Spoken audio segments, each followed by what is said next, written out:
Saya ulang, dua hal ini dalam rangka memfanakan diri selain Allah dan mengisbatkan wujudnya Allah. Dan atau tinggalkan alam dunia menuju alam akhirat. Atau tinggalkan lalai pada Allah untuk menuju selalu ingat pada Allah. Atau tinggalkan cinta rohaniyah pada selain Allah untuk menuju cinta yang sejati, yaitu cinta hanya pada Allah. Dua hal ini fungsinya di situ. Apa dua hal? Pertama, ruhaniyah. Kedua, jasmaniyah. Ini sampai lakukan sampai akhir hayat jenengan. Pun kula jelasno satu persatu. Hal pertama ruhaniyah. Kita harus berbersih diri manakala di dalam ruhaniyah itu ada kotor. Ada hijabnya hati pada Allah. Itu yang kusebut syirik. Inilah syirik khafi yang tidak pernah dijelaskan ketika saat kita di makom am. Di makom syariat kita itu dikenalkan syirik jali. Sementara syirik khafi itu kita akan dikenalkan ketika sudah masuk ke hakikat makrifat, baru ketemu. Contoh pun di syirik khafi. Jenengan ngaji niki asale gak paham tentang Allah, terus paham, iku menandakan hidayah. Terus ati sampean di penyono bahwasannya yang kasih petunjuk hidayah iku klason, iku jenengan syirik. Paham? Jenengan dijabarkan wasilah atau sirot atau torikoh untuk bisa sampai pada Allah. Jikalau jenengan duweni penyono, mempunyai keimanan yang memberikan petunjuk ini adalah klason makhluk, maka hati jenengan iku kesebut syirik. Jikalau ini jenengan biarkan, mesti jatuhnya hati sampean dalam hal memuji nah makhluk. Ini bahayanya. Kita nggak dikenalkan Pak waktu kita ada di syariah. Jujur mawon. Jujur mawon, aku gak ngomong orang lain, ngomong diri saya sendiri. Justru di situ kongon ngaku-ngaku. Loh, gak salah, iki memang klasik. Cuman jangan terus ada di sini, naiklah kelasmu. Makanya terus Gus Dur nek ngaji ilmu syariat bloko, lah ngoten toh. Tapi si ire gak diterusno. Maksudnya adalah ngajio kuwi ilmu tasawuf, ngajio ilmu tauhid, ngajio kuwi ilmu hakikat. Dengan begitu ruhaniyahmu akan paham mana sih yang disebut ilah, hukum ilahu wahid, Tuhan yang Maha Esa. Orang syariat, orang Islam mengatakan Allah Subhanahu wa taala itu. Kalau tidak, kita tidak masuk di kelas itu. Hatta zurtumul makobir, sampai mati pun ruhaniyah kita kegawan syirik khafi datang Allah. Apa akibatnya? Kalau kita menghadap Allah terus ada syirik, sampean tahu sendiri. Ngaji sampean kitabe tumpuk-tumpuk lemari ini ya. Apalagi nek Ramadan ngebeki kitab kilatan. Kula dhisik niku nek kilatan sering nangone bahanan. Bahanan kewagian. Oh kuno Ramadan ben kitabe wae. Lu akeh tenan Pak. Nggih. Bahkan ini 5 tahun saya ajarkan di ponpes saya, 5 tahun. Mulai tahun 95 sampai tahun 2000. Cara ilmu alate Alfiya Ibnu Malik selesai, mancik Jawahirul Maknun, di stop Gusti Allah. Stop, ganti persneleng. Ajarno tauhid. Wis Pak, ndredeg ning ati. Iki kok piye masyarakat iki kok nek aku wis bahas tauhid. Sudah Pak, ada bayangan-bayangan resiko nih, konsekuensi nih, udah Pak. Akhirnya apa yang terjadi, terjadilah. Ya terjadi. Sampai diproses Allah, saya dihukum 3 tahun di penjara. Tak lakoni. Rapopo. Sampai diri ini ditidurkan hampir 1 tahun, tak lakoni. Rapopo. Akhirnya oleh-olehi sampai detik ini ketika kami diperintahkan bahas tentang tauhid, khusus wong Jawa gampang mudeng, gampang diterima. Tapi jangan dikira banyak yang mencemooh. Karena resikonya sudah Allah kasih tahu, Muhammad, janganlah kau sempit dadamu ketika kau mendengarkan apa balasan umatmu yang tidak suka pada ajaranmu. Buka dalam surat Al-Hijr ayat 87, 88, 89 97, 98 sampai 99 terakhir ayat. Rasulullah, Muhammad, jangan sempit dadamu, sumpek gitu Pak, karena umat menolak. Contohnya wis ada Nabi Yunus, ya dah.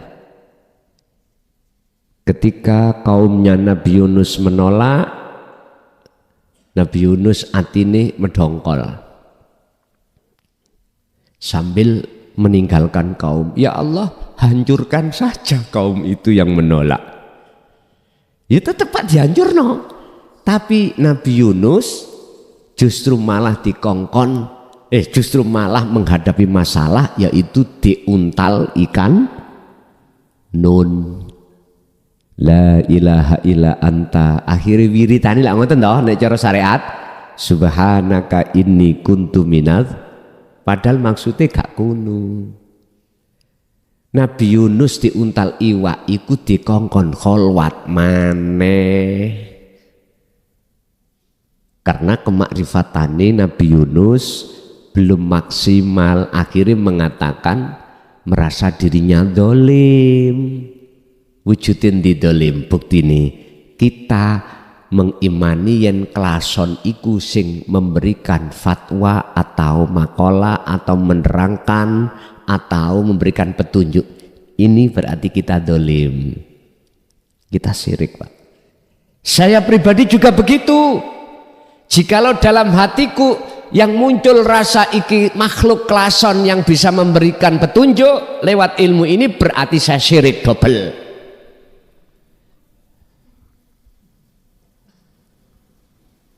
Ini Pak, bagi saya ngreksone luwih abot nek dibanding jenengan daripada jenengan. Abot. Makanya masyayikh iku wis gak polah-polah. Ini contoh kecil aja. Belum lagi terhadap yang lain. Ibu nyun sewu atau bapak ati medongkol gara-gara ibuke bapake iku gak cocok. Bapake 1 bulan hanya memberikan nafkah zahir itu 300.000, gak cocok medongkol. Bojo cap taek ngene. Zaman koyok ngene kok 300.000 mestinya 3 juta. Medongkol Bu. Itu gara-gara jenengan imannya pada makhluk yang memberi. Coba sedikit aja sampean trapno fak butuh niku. Mboten saged jenengan muring-muring. Medongkol mboten saged. Makanya Kanjeng Nabi ketika saat umatnya itu salah satu umat termasuk kaum Taif penolak, diingatkan oleh Allah, Muhammad, jangan sempit dadamu. Oleh sebab itu fasabbih, bersihkan makhluk yang ada di dadamu berupa kaum itu. Artinya apa Pak?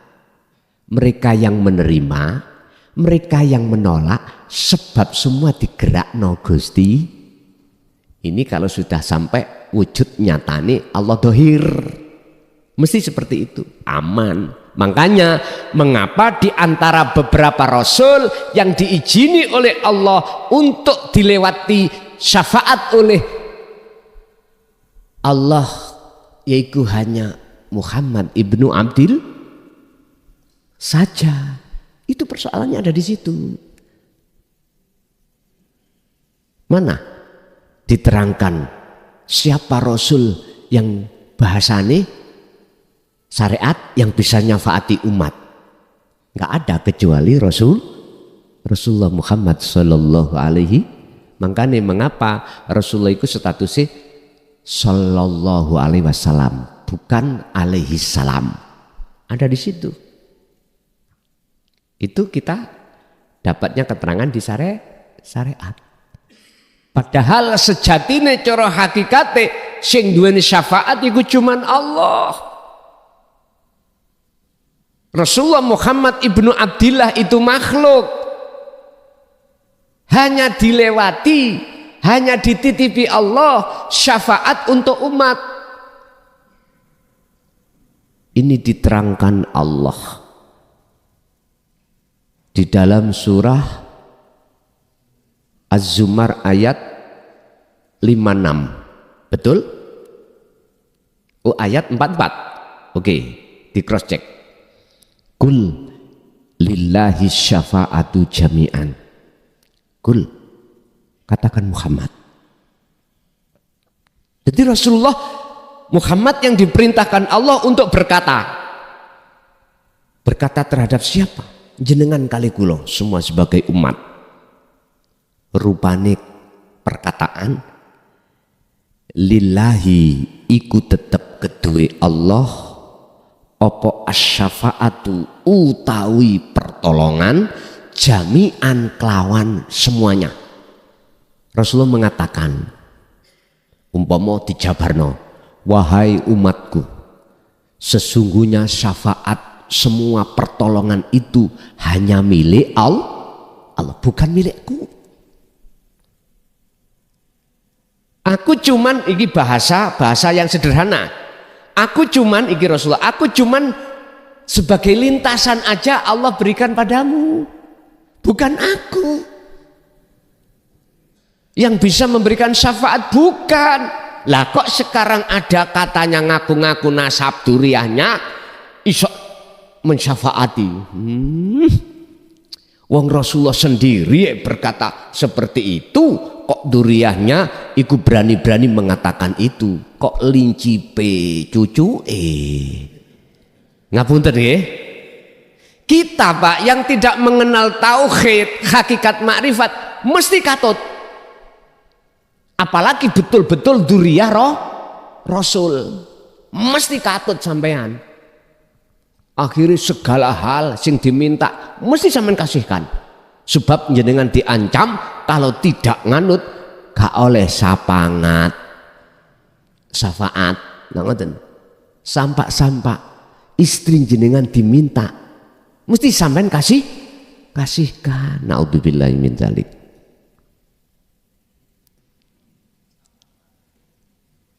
Cetok nggih? Ngapunten Kang Kathah, ini ilmu penjabaran supaya jenengan tahu kedudukan. Tidak jauh dengan air ini Pak. Muhammad air, makhluk toh, Air makhluk bukan?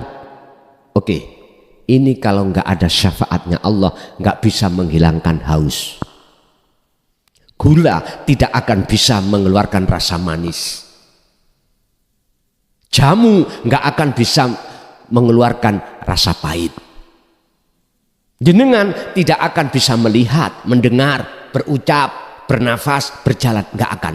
Kalau tidak dapat syafaat Allah. Syafaat itu pertolongan. Oleh karena innallaha bikulli syai'im muhit, Allah melimputi atas segala hal apapun, maka seakan-akan air ini bisa menghilangkan rasa haus. Padahal yang menghilangkan itu cuman Allah. Jenengan iki secara tauhid dikon beriman terhadap hidupnya, jangan makhluknya, ngoten lho Pak. Jelas nggih? Sehingga dalam satu hari satu malam jenengan iki dikasih Allah kesempatan 24 jam, dibagi dua waktu itu, ibadah murni atau tidak murni. Tolong temuilah Allah di situ dengan cara itu tadi yang sudah aku jelaskan. Pegang teguh tali Allah itu, yaitu dzikir. Pun satu. Inilah cara Anda suluk bisa wusul di sini. Sebab Allah sudah memberikan penjelasan tentang barang siapa yang ingin bertemu Tuhannya, maka pertama falya'mal amalan sholihan. Hatimu selalu menyembah. Urusan jasad dengan iki dihadapkan Allah, aktivitas ibadah murni atau tidak murni terserah. Niki Pak yang harus panjenengan pegang. Sebab kata Rasul, teladanku iku limang kana yarjullaha, hati yang ada keinginan bertemu Allah. Caranya gitu. Yang kedua syaratnya, niki dalam surat Al-Kahfi ayat terakhir. Wala yusyrik bi'ibadati rabbihi ahada. Ketika Anda menghadapi aktivitas loro tadi, murni dan tidak murni, ojo muncul selain Allah hatimu. Intine ojo, janganlah dalam hatimu merasa dirimu yang melakukan. Ngoten lho. Wala yusyrik bi'ibadatihi rabbihi ahada. Jangan pernah kau menyekutukan sesuatu dengan menyekutukan Allah dengan sesuatu ketika saat jenengan beribadah tadi. Ringkese hati jenengan jangan sampai ngaku hambane yang melakukan. Sapa sing nyolong pencetku? Kae lho, Cak Dul. Aku tak lihat dari jendela. Nah, sampean kudu iso ndelok jerone Cak Dul. Hati-hati nggih. Niki gak gampang.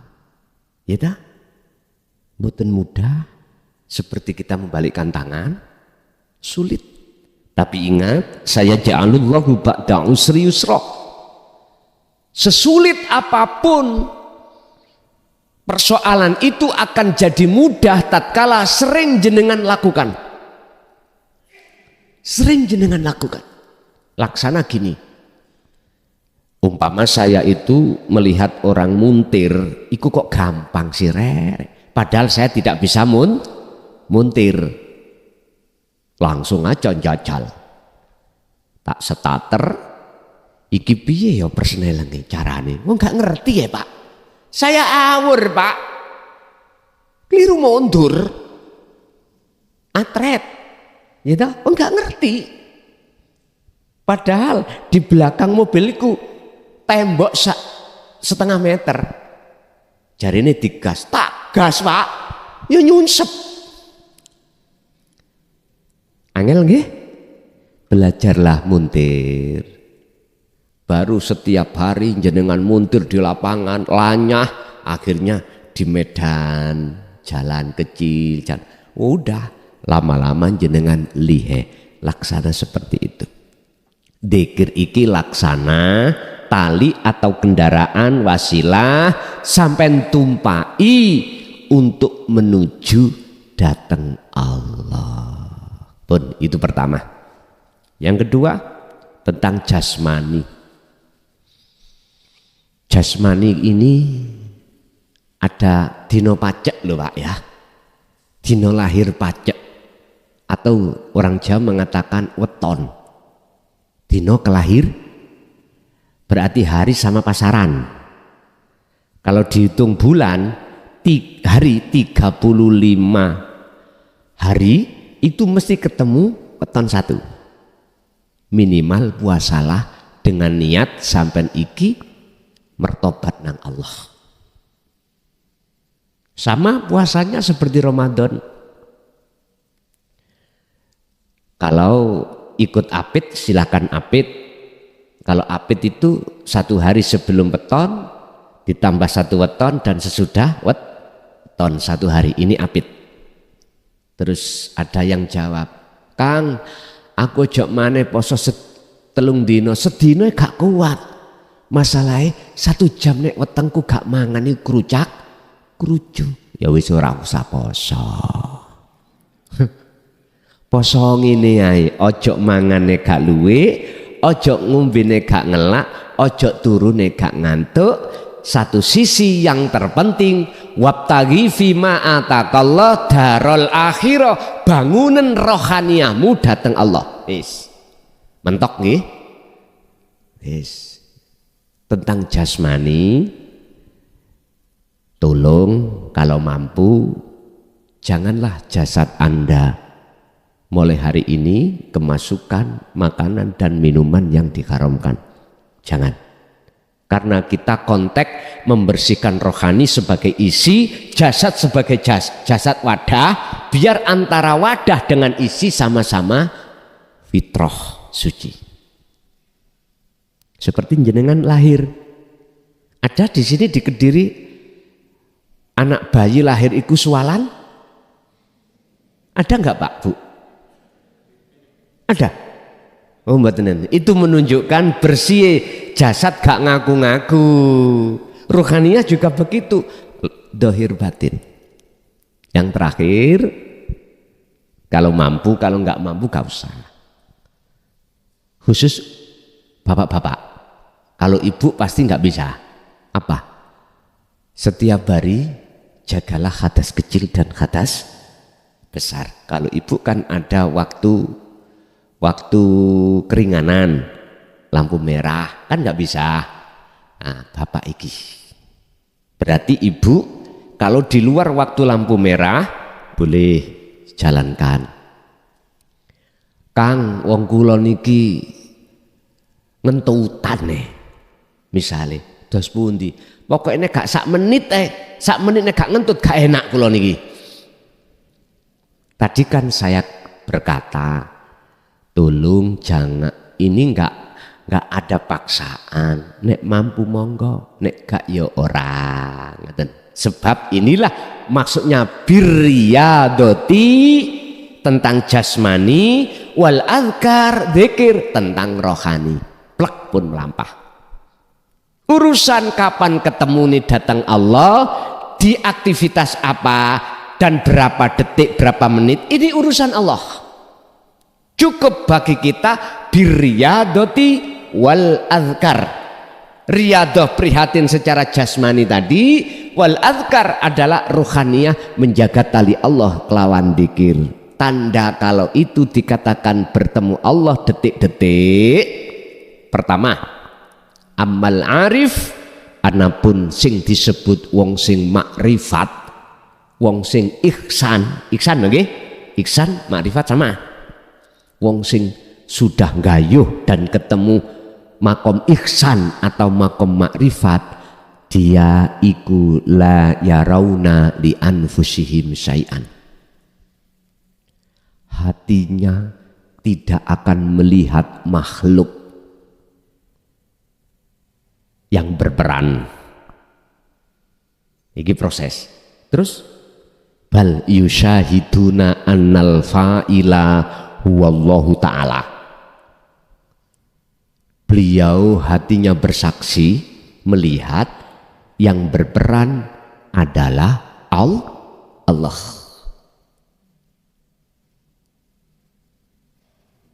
Iku maksudnya dawuh bukan arif makhluk niku. Arif makhluk niku sampun tiada. Kalau arif makhluk iku belum tiada, akhirnya ini kalau proses makrifat yang paling rendah, kita merasa selalu dilihat Allah. Berarti ada yang melihat, ada yang ada dua pelaku. Kita bersaksi dan Allah yang kita saksikan. Ini berarti ada dua laku, makanya disebut syahadata ini ada di situ. Dan ini prosesnya yang disebut amal arif, maksud di sini adalah yang memandang, yang melihat dan yang dilihat itu pelakunya tunggal. Itulah maksudnya dalam hati jenengan muncul aku Allah. Bukan aku makhluk. Makhluknya kan sudah tiada.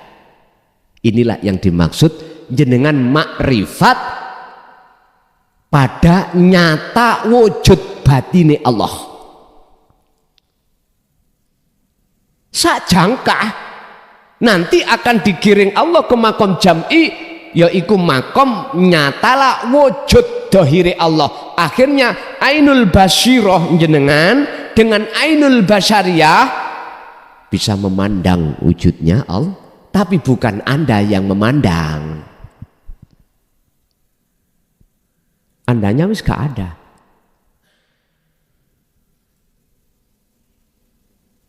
Dulu Pak keterangan iki didelikno, disimpen rawapet, dilebokno kotak dikunci, dilebokno lemari ini dikunci, ditinggal metu omahe dikunci. Bayuh dulu. Karena apa? Namanya intan mutiara itu tidak sama dengan bata. Kalau bata diletakkan di luar, dijejer-jejer pinggir embong. Regone bata dengan regone inten sak gegem. Inten sak gegem, bata sak krek. Luwih mahal intan. Didelik napa? Apa sebab dia nggak mau untuk memberikan pada lain? Sekarang saya bicara. Kalau sekarang kok tidak jenengan kasihkan pada orang lain, berarti Anda tetanda meleki. Mana dawuhku anfusakum wa ahlikum naro. Nek dulu kula maklumi. Kalau sekarang jenengan gegem rapet dilebokno kesak dijahit, jangankan orang lain, istri anak tidak boleh tahu. Yaiku potongan raimu sing bakhil, yaiku ora seneng nek wong itu mendapatkan intan. Wis ngeten iki kadang-kadang ono sing gak seneng Pak. Cocot muson nek ngomong kula tanggapi nyantai mawon, ora apa-apa. Bapak Ibu, tandane iku tadi yang kedua, hati jenengan sudah tidak ada pengakuan sama sekali. Makhluk gak ada. Umpama ana tangga sampean nyolong poh, pandangan hati sampean iku hanya mandang hidup. Pandang dohir, mata dohir sampean mandang wujud Allah dohir. Wis engko cek diterusno Allah dhewe engko sing dohir. Mana sampean bisa marah? Lah wong kabeh iku wae Gusti Allah. Mana Allah dikatakan mencuri? Lah kalau gitu kan Gusti Allah mencuri. Lah ngono toh? Loh, iku lho wae Gusti Allah. Apa mungkin miliknya sendiri diambil sendiri dikatakan mencuri? Kita aja yang punya penyono akibat ngaku-ngaku tadi. Wis ta Pak. Jenengan iki napa kok digiring kono kene dalam zona ini supaya ati sampean niku gak kepanasan. Ati panas iku Pak, sebab jenengan iki sik mandang sak liyane Allah iku wujud. Akibatnya kita itu mesti ngaku. Pak, Bu, ngomong gampang Pak. Ya. Praktek iku akan jadi gampang nek jenengan terus tidak ada waktu kecuali untuk berlatih, baru mudah. Makanya disindir makalah ini tadi, jangan kau sembrono nunggu waktu longgar kau butuh, jangan. Waktu sibuk pun harus butuh. Berikutnya tanda kalau jenengan sudah ihsan makrifat tatmainnul qulub, hati jenengan terasa damai, terasa ayem, gak mudah kena kebiarin dunya sing isinin dunya itu macam dua, kobdi basti, penak gak penak iki gak akan mempengaruhi. Umpama jenengan sugiyo notok langit gak akan goyah hati sampean. Sugih kuwi mau tidak akan menghalangi ruhaniyah sampean iku ke ahad, gak bisa. Melarato ya opo jenengan tidak akan menghalangi ruhaniyah sampean datang Allah. Sebab kaifa yutasawwaru, apa mungkin Gusti Allah itu bisa ditutupi sesuatu sementara selain Allah itu tidak ada. Oke, kita masuk sesi tanya jawab. Barangkali ada yang bertanya, saya kasih waktu bapak 3, ibu 3. Ya podo. Kok biasa ibu 2 gak enak? Monggo. Assalamualaikum warahmatullahi wabarakatuh. Di sini saya mau sedikit cerita dulu, Gus. Beberapa minggu yang lalu saya merasakan hati saya ini sudah tenang, tentram. Kita sering zikir siri disertai jirul asrof. Tapi waktu itu sempat pikiran saya yang biasanya melepas segala sesuatu, hanya saya serahkan sama Allah. Saya sempat berpikir, memikirkan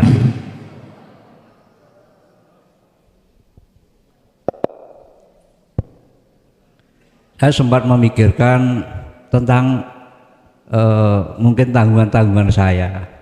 Disitulah akhirnya Allah mulai memproses saya, menghilangkan rasa ketenangan itu. Hati menjadi resah dan gelisah, kepala ini pusing. Akhirnya saya tahu bahwa itu adalah kesalahan saya, yang mana bukan urusan saya tentang kehidupan dunia, saya ikut ngurusi. Akhirnya saya meminta maaf kepada Allah, saya istighfar. Disitulah akhirnya Allah mengembalikan ketenangan hati itu. Pertanyaan saya, apakah saya dalam hal itu sedang diproses oleh Allah, disadarkan atau gimana? Yeah. Pertanyaan yang kedua, Gus,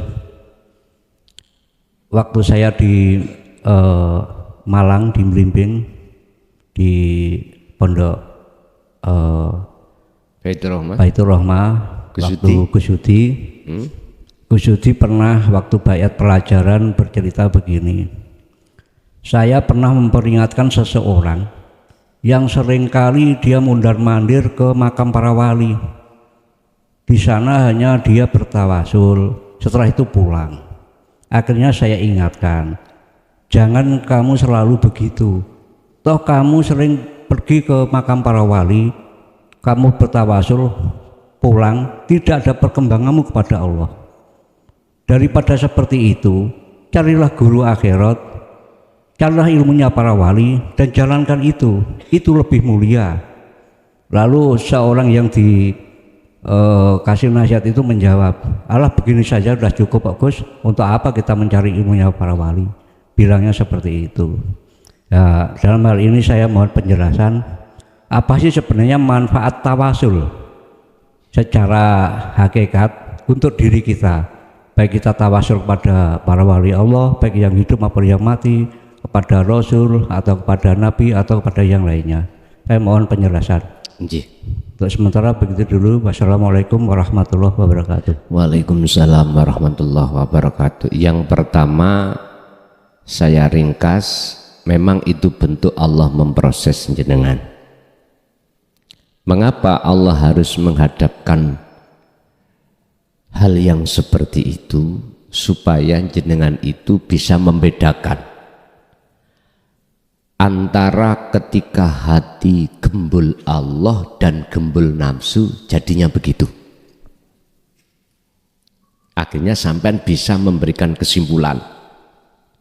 Kalau sudah tahu baik dari segi ilmu dan prakteknya, nanti ketika saat jenengan menyampaikan oleh-oleh ini kepada yang lain, mesti benar. Pun pertama. Kedua, apa manfaatnya tawasul? Jawabannya gini. Al-a'malu suwarun qaimatun wa arwahuha wujudu siril ikhlas fiha. Iki dawuh yang ada di kitab Hikam niki. Semua amaliyah apapun itu laksana seperti patung, tidak punya manfaat jikalau tidak ada rohnya. Tawasul niku kan ya amal gitu. Kepada wali, kepada orang tua, kepada siapapun. Kalau jenengan tanya apa manfaatnya, enggak ada. Jikalau amal ini enggak sampean sertai roh. Roh amal apa? Wa arwahuha utawi piro-piro roh amal iku wujudu siril ikhlas fiha indalem amal. Ikhlas Pak. Roh amal iku ikhlas. Siri ikhlas, rahasiane ikhlas iku mana? Ketika saat jenengan gak merasa diri Anda yang melakukan, itulah ikhlas. Kok iso? Kita gak merasa kita yang melakukan, sebab dalam diri Anda kuat, semuanya itu sumber dari Allah, bukan dari kita. Kalau begini maka manfaatnya apa? Inilah sebagai membuka tabir hati pada Allah, pada diri jenengan, pada diri yang ditawasuli. Apabila yang ditawasuli itu ahli adab, harapan besar akan diampuni Allah, karena posisi sampean itu tajali keakuannya Allah yang melakukan, baik karep maupun apapun kan aku Allah lah, ngerti enggak? Makhluk kan sudah enggak ada. Terus siapa yang bisa membantah kebenaran mutlak ini kalau yang melakukan Allah? Siapa? Ayo, enggak bisa. Kebenaran yang mutlak ini enggak bisa dengan dibantah dengan apapun Pak. Contoh. Siapapun kita, setinggi apapun ilmu kita, ketika saat dimasukkan dalam satu pakolah ini, kita manusia. Jikalau tidak ada Allah, gak mungkin kita bisa berjalan. Dan atau kita manusia tidak akan bisa berjalan sendiri tanpa diperjalankan Allah. Niki kebenaran yang mutlak, siapapun gak bisa bantah. Gak bisa. Siapapun gak bisa bantah. Cuman untuk membuka kebenaran yang selanjutnya inilah perlu guru akhirat untuk membedah sir-sirnya Allah, rahasia-rahasianya ilmu tentang Allah. Makanya wajib menurut saya taklim muta'alim tentang dinut tauhid itu di tengah-tengah masyarakat wajib kalau menurut saya. Kalau menurut orang lain umpama gak wajib, aku gak oleh nyalahno lho Pak. Ini menurut saya wajib supaya pertama memahami ilmu, kemudian laku dengan tujuan membuka tabir kepalsuan itu tadi. Siapa guru akhirat ini? Tinggal memandang. Kalau jenengan memandang prosesnya, pertama makhluk, beliau para masyayikh yang khusus didik jenengan dalan ke Allah, ilmu batiniyah bukan ilmu dohiriyah. Orang Jawa mengatakan ilmu sejati. Sejati ini mbah dulu dawuh yaiku ngger ilmu kaweruh, yaiku ilmu tuwek. Ternyata maksudnya ilmu tauhid. Wis gak bahas ilmu syariat. Ini ya guru akhirat. Wis. Ini nanti jikalau jenengan teruskan dalam laku, akhirnya guru akhirat duduk makhluk niku. Urip. Ya wujudnya Allah iku. Wong Jawa ya iki sejatine guru. Guru kang sejati ya iki. Ternyata di mana? Dalam diri kita masing. Kalau sudah sampai di sini, maka alhamdulillah jenengan mesti benar utai puja, segala puja dan puji iku mung lillahi kagungane Allah pun bener pisan.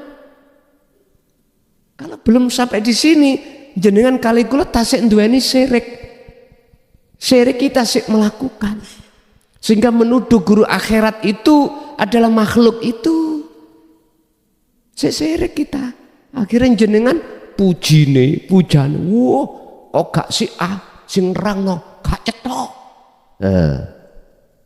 Gitu. Anda tidak terasa kalau berbelok arah.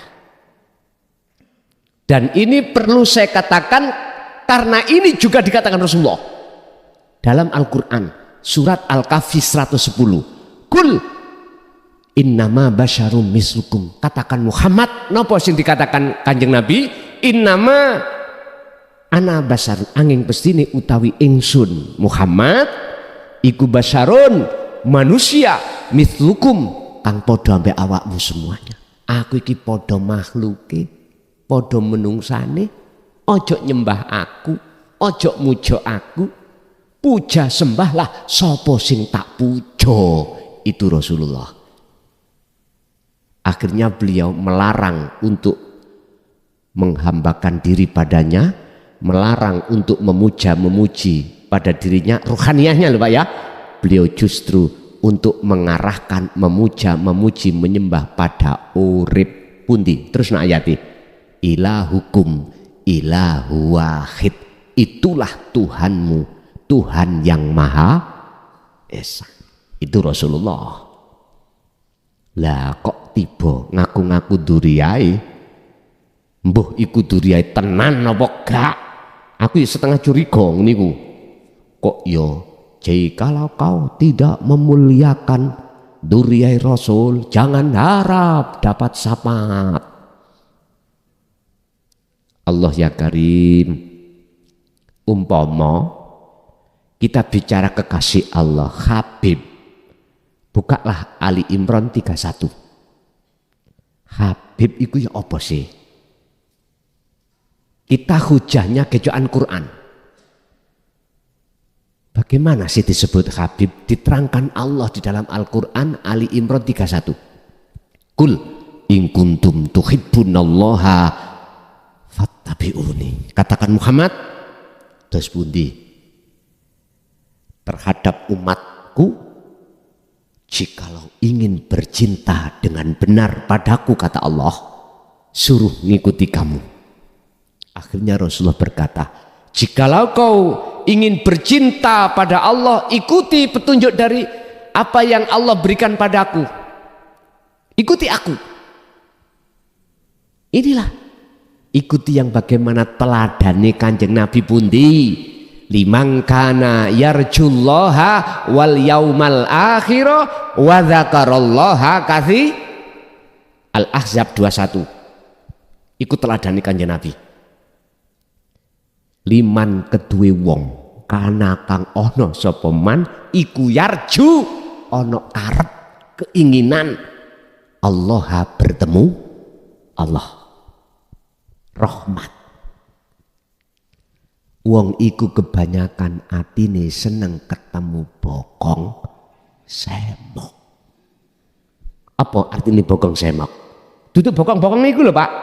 Hubbus syahawah wa zuyyina linnasi hubbus syahawah. Lah niki kesenangan yang disenangi hawa nafsu, rupane kesenangan hawa nafsu, kehidupan nikmat di dunia. Minan nisa wal banin wal qanatiril muqantara, garwa anak donya brana sandang pangan papan mewah, ya iki sing kebanyakan hati manusia suka bertemu kuwi. Engko nek gak ketemu ati lara, nyambut gawe sampean kalih kula bondo tenaga bondo biaya jebule akhirnya dipangan wereng tikus nelongso muring-muring, akhirnya ketemu tikus mesti dipateni. Iki mungkin sing ngono. Angel Pak, tapi gampang, tergantung jenengan. Paham ya? Jadi itulah, jadi guru akhirat hakikatnya adalah Allah Subhanahu wa ta'ala. Lanjut. Assalamualaikum warahmatullahi wabarakatuh. Alhamdulillah kula saking Mojokerto Gus Bapak Muhtarom niki kula badhe nyuwun penjelasan mengenai bahwa nafsu niku sangat lembut. Ananging pertanyaan kula tasik kula hubungaken kalian qadar wa syarrihi khairihi wa syarrihi minallah. Kalau kita sambungkan dengan ma'asobaka min hasanatin faminallah dan ma'asobaka min sayyiatin famin nafsik, niku pripun carane noto Nggih. niku teng takholi tajalipun pripun kula dereng paham. Nggih. Sekaligus pertanyaan niku menyambung, kalau seorang salik berbuat zalim, zalimnya itu baik sesama manusia maupun pada Allah, karena sudah merasa salik berbuat zalim, tidak merasa zalim. Dan ini bagaimana cara membedakan bahwa ini zalim ini dari Allah, apakah zalim itu dari hawa nafsu? Karena nafsu sangat lembut sekali, jadi kita nggak bisa membedakan. Aku serang salik paman ini, oh nggak apa-apa lah, itu zalim pada Allah, merasa nggak apa-apa. Padahal itu sudah terjerumus oleh nafsu yang halus. Makaten matur suwun. Assalamualaikum warahmatullahi wabarakatuh. Waalaikumsalam warahmatullahi wabarakatuh. Antara khairihi wa syarihi minallah, bisyarri wal khairi minallah, dengan ayat yang mana jikalau baik itu datangnya dari Allah, jikalau jelek itu dari nafsumu sendiri, wali nafsik.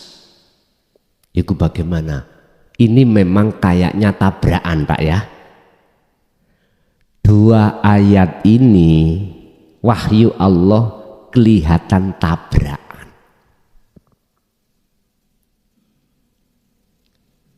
Kita kalau melihat kacamata syariat, boten paham. Akhirnya kita mengindikasikan dua ayat ini tabrakan.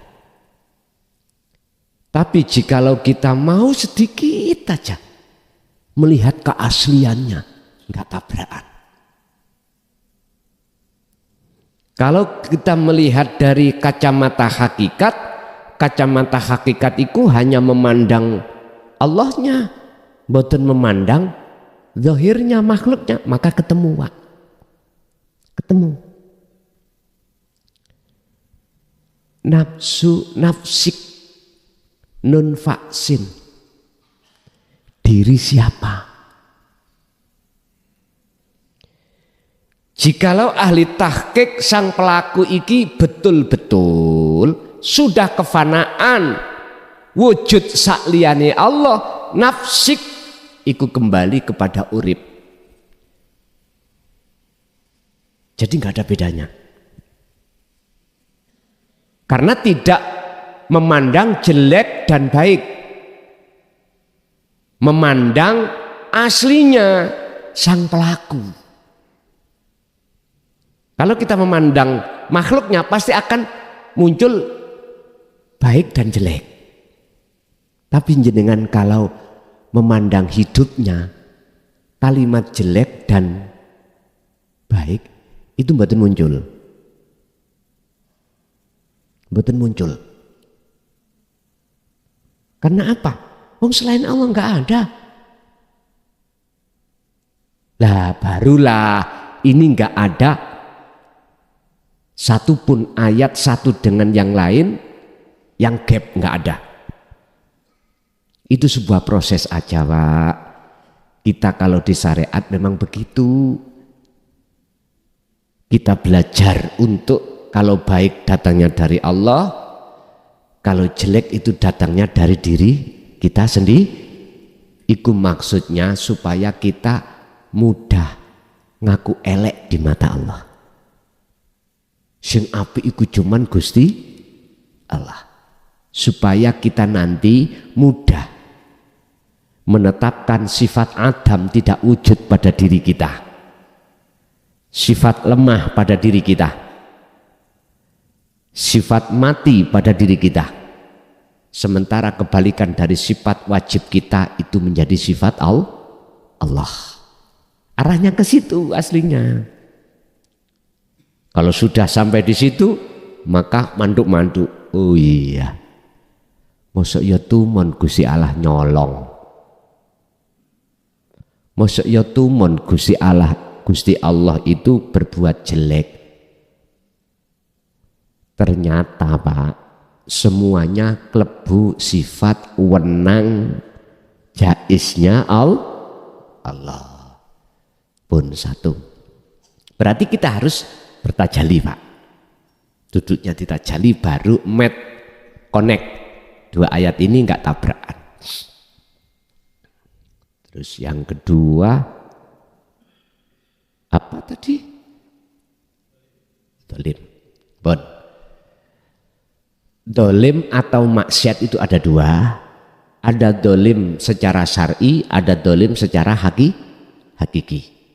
Ada perilaku dolim dilakukan jasmani, ada perilaku dolim dilakukan rohani. Atau gampangnya maksiat inilah. Kalau maksiat jasmani udah maklum di dalam hukum syariat, nggak usah saya urai. Tapi maksiat ruh adalah kita lalai dari Allah. Berarti kita di zona keluar dari ahad.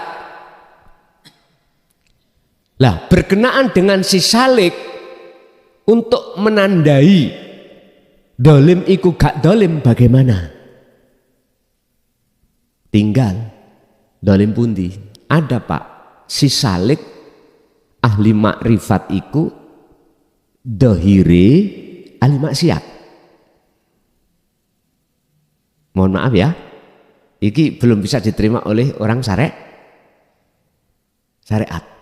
Tapi tidak maksiat dia. Secara rohaniah dia tidak ada. Kan dia duduk di tajalli. Cuman pertanyaannya, betul nggak hatinya si Salik tadi duduk di tajal itu? Jawabannya pada diri kita masing-masing. Contoh kula niki sapa lokalisasi. Betulkah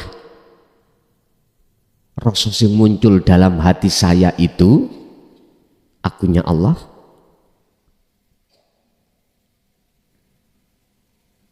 Betulkah sama antara ilmu sebagai petunjuk dengan prakteknya? Ini yang harus dipertanyakan. Mentang-mentang ilmu ini semua Allah, tapi waktu praktek gak seperti itu. Iki dolim kuadrat nek niki tambahan. Mohon maaf loh nggih. Mohon maaf. Dolim jasmani uga dolim rohani. Intine Pak, tanda-tanda si Salik itu tidak dolim di mata Allah. Dalam hatinya muncul akunya Allah. Keakuan diri makhluk sudah tiada. Posisi yang seperti ini mesti hatinya lalai dengan urusan apapun. Nyun sewu, ana wong gila, gendeng nilai ya, majnun. Wong gila iku terus zina, dosa mboten? Halo. Miturut hukum syariat saya tanya, ada orang gila terus berbuat zina atau mencuri, dosa enggak? Beda loh ambek gila-gilaan Pak ya. Iki gila tenan, bigori aklin. Gak duwe akal. Hukum syariat dari madhab manapun maklum, dimakfu karena bigori aklin. Orang seperti ini wajib sholat mboten? Secara syariat mboten toh? Mboten. Makanya jenengan nek pengen gak wajib sholat gendengo. Lho nggih toh? Lak penak toh? Dan atau tidurlah Anda, atau masuklah ke alam fana. Udah jenengan ini nanti apa kata Allah? Secara jasmaniah Allah yang memperjalankan. Tadi dia tidak terhukumi. Oh fana ya Pak, jadab ya Pak, majeduk. Gak bisa dihukumi. Sederhana, jenengan gendeng nang Allah itu berapa detik, berapa menit, berapa jam, itu urusan Allah. Jenengan hanya memegang setelah beat ini birriyadoti wal azkar, titik. Oke. Satu kali Bapak belum tak entas ini, Bapak dulu tinggal satu Bapak. Ada satu Bapak, ada yang tanya ngajung, belakang nih kok.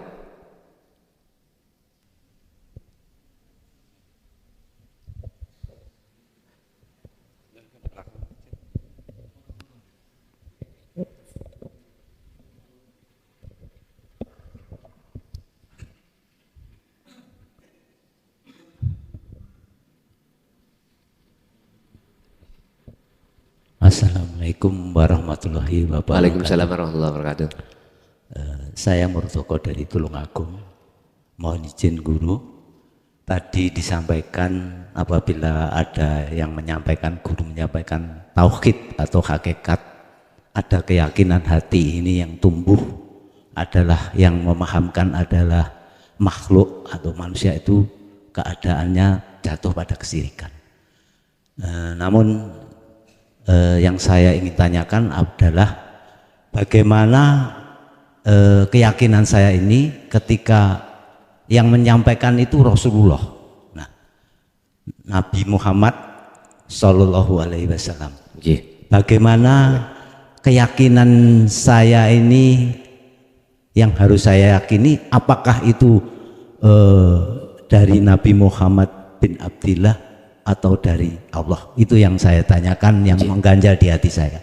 Terima kasih. Wassalamualaikum warahmatullahi wabarakatuh. Waalaikumsalam warahmatullahi wabarakatuh. Innaka la tahdi man ahbabta walakinnallaha yahdi may yasha. Surat apa ini? Surat Al-Qasas 56. Mohon di cross check, Pak. Al-Qasas 56. Sing duwe paketan. Si gak duwe yo ngowoh mawon. Al-Qasas 56. Leres ah?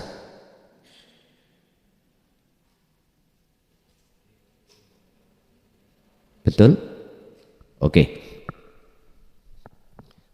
Dari sebuah pertanyaan tentang yang memberikan petunjuk, yang memejang atau memahamkan tentang masalah dinul haq, apakah kita imannya pada Rasulullah Muhammad ibnu Abdillah, apakah pada Allah?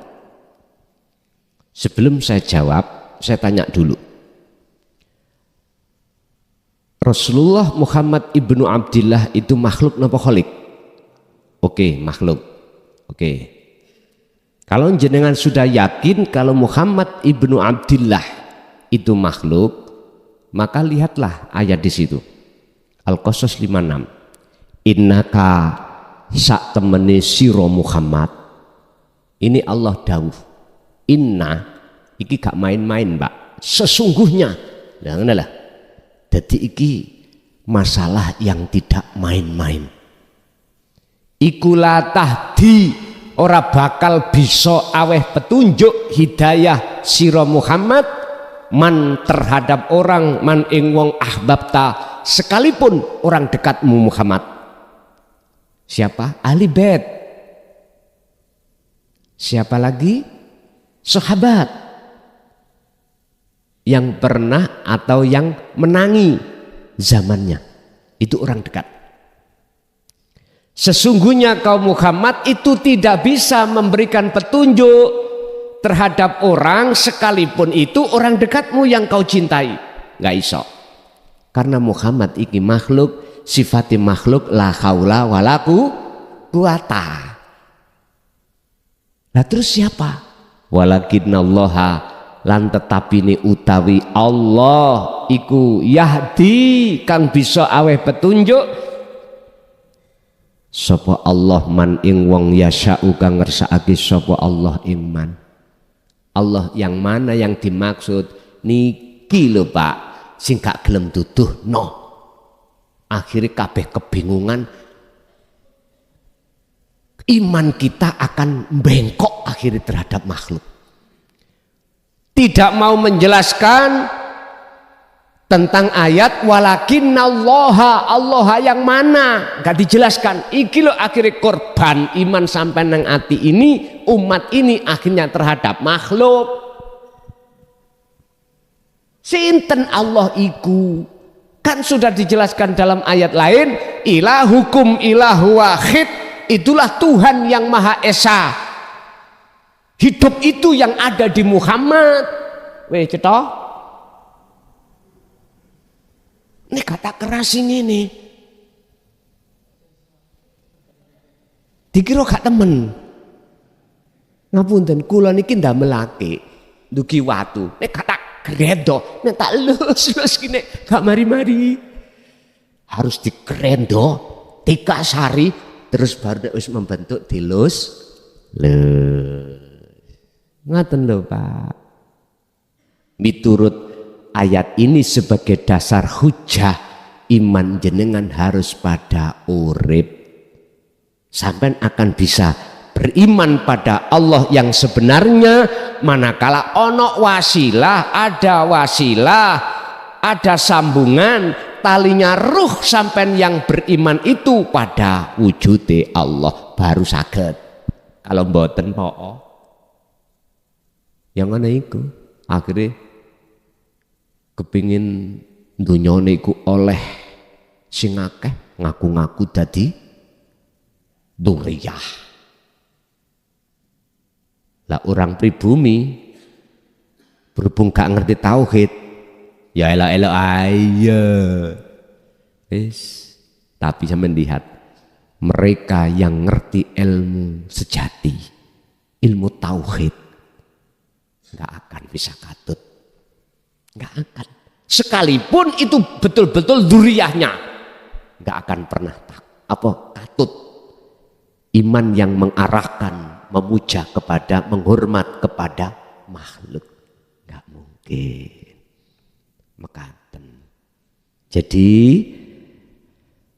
apapun alasannya, saya tetap wajib mengatakan iman jenengan harus pada Allah, hidup dalam diri Muhammad, bukan makhluknya. Mekaten. Ayo Ibu. Assalamualaikum warahmatullahi wabarakatuh. Waalaikumsalam warahmatullahi wabarakatuh. Nggih, Gus, saya mau bertanya. Janganlah kita mati sebelum bertemu dengan Allah. Di dalam setiap aktivitas kita pagi sampai siang sampai malam. Terus gimana amalan kita kalau siang kita bisa mengingat Allah ya Gus? Kalau waktu tidur itu bagaimana? Kita melakukan dzikir sirrul asrar secara kalau kita tidur itu bagaimana? Terus yang kedua, semua ini kan Allah ya Gus. Semuanya tiada kecuali hanya Allah. Terus kalau kita sudah berpaham seperti itu, apakah masih berfungsi doa? Apakah kita harus masihkah berdoa atau mengumpulkan doa-doa mustajab itu apakah masih perlu Gus? Sampun. Wassalamualaikum warahmatullahi wabarakatuh. Waalaikumsalam warahmatullahi wabarakatuh. Orang yang hatinya sudah diletakkan Allah, ruhaniyah sudah masuk ke fana dan bertemu Allah di musyahadah, secara ruhaniyah nggak perlu. Secara ruhaniyah ya, mboten perlu. Sehingga ketika jasmaniyah itu mengatakan ud'uni, itu tidak diartikan meminta, tapi menghadap. Menghadap. Secara dohir dia mengatakan ud'uni, tapi secara batin ruhaniyah menghadap. Fa'budu, tidak meminta. Jikalau itu terjadi, tapi biasanya melihat kondisi sikon di tengah-tengah orang-orang syariah seperti itu, ya berdoa Allahumma, tapi ati iki mboten minta, tapi diartikan orang syariat tapi ruhannya sampean iku menghadap.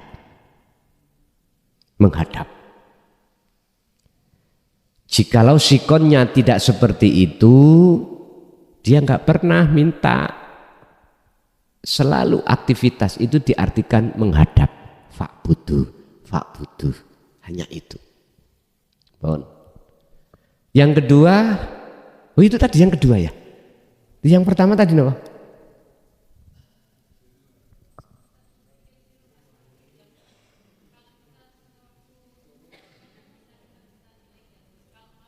Oh ya. Bagaimana ketika tidur? Langana, kalau tidak tidur itu kan sudah lumrah toh? Bisa. Terus tidur bagaimana? Lah nafas niku. Takutnya nanti waktu kalau kita mau ya seumpama mati ya Gus, kita waktu keadaan lupa sama Allah begitu Gus. Ngeten Bu, ngene. Nggih. Wong nek bisa biasae mesuh akhirnya latah. Mesti mesok iku muncul. Tapi nek hati seseorang biasa ingat pada Allah, suatu saat apapun dan kondisi apapun mesti latah ya itu. Ngerti latah ya? Kebiasaan. Walaupun jenengan tidur tidak ingat, tetap ikut dzikir. Tandanya mana? Napas sampean masih keluar masuk. Terus kalau mati, nah itu napasnya gak keluar toh. Loh niki lho Pak, sing namanya mutlak bebas. Baik secara syar'i maupun secara hakiki. Secara syar'i sampean ya wis gak mikir besok mangan apa? Wis mati ya yang kita. Wis gak mikir bojoku sesuk dipek sapa? Mikir ngoten sampean? Mboten. Dunyaku iki kok ya apa? Dunya sing wis tak kelompokno iki kok dipek sapa? Wis gak mikir, wong mati. Mati udah. Secara syar'i. Secara hakiki berhubung jenengan iki tadi tergolong ahli syuhud. Ya niki lho Pak, notoke nikmat ya kaya ngono kuwi. Mula sangka kuwi mutu qoblal maut, matilah kau sebelum mati syariat datang. Caranya fa'buduh. Mekaten. Nih, lanjut. Ibunya ada 2 lagi. Enggak ada? Hah? Ada, monggo. Ada enggak? Nek gak ono tak bonusno, bapak sing wingking mau. Satu kali bapak. Bapak nih kok wingking mau sing ngajung. Kasih itu.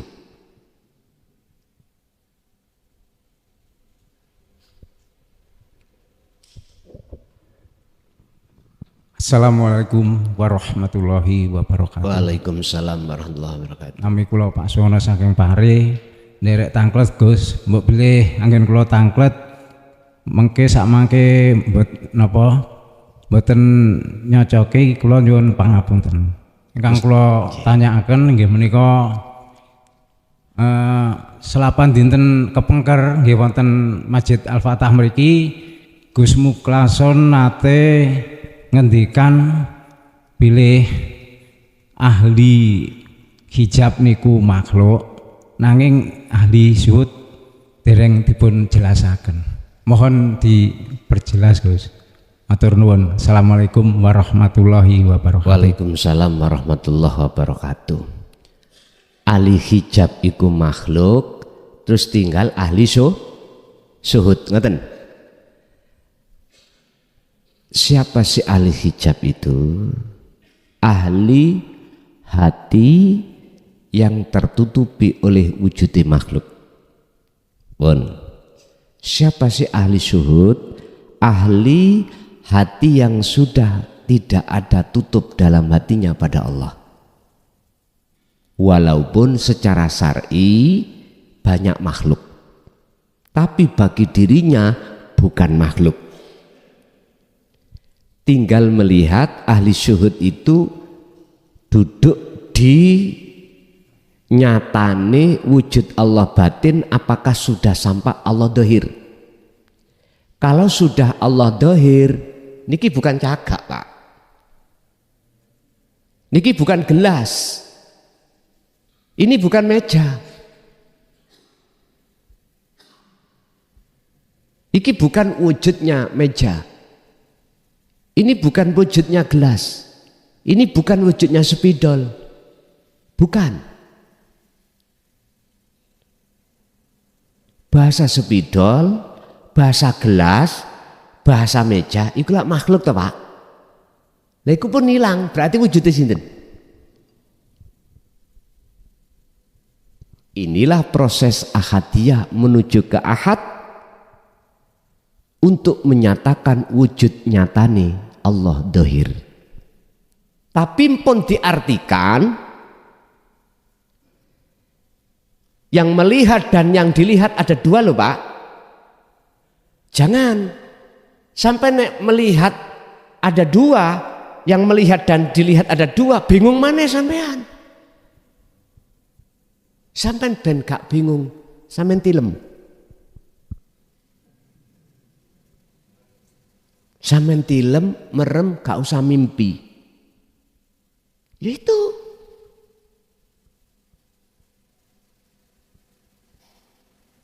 atau matilah sesaat. Entah 1 menit atau 1 jam atau 5 detik, matilah. Baru ning gunung kok paham maksudnya, ini bukan wujudnya spidol. Cocot muson tak rasa no kuwi kok Siti Jenar ae.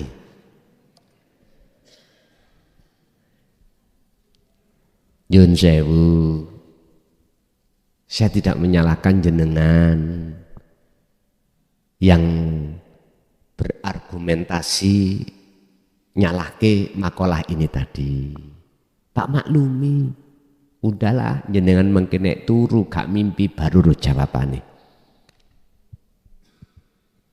Nek jenengan sik mimpi, sik ono aran. Oh ketemu iki, ketemu itu, masih ada aran. Nek sampeyan wis gak mimpi, terus bangun tak takoki ngipi apa? Mbah ya. Lah ngoten nggih. Gak eling aku. Kaya iya gak mimpi. Mbah kok ya wis. Itu. Al-Fatihah.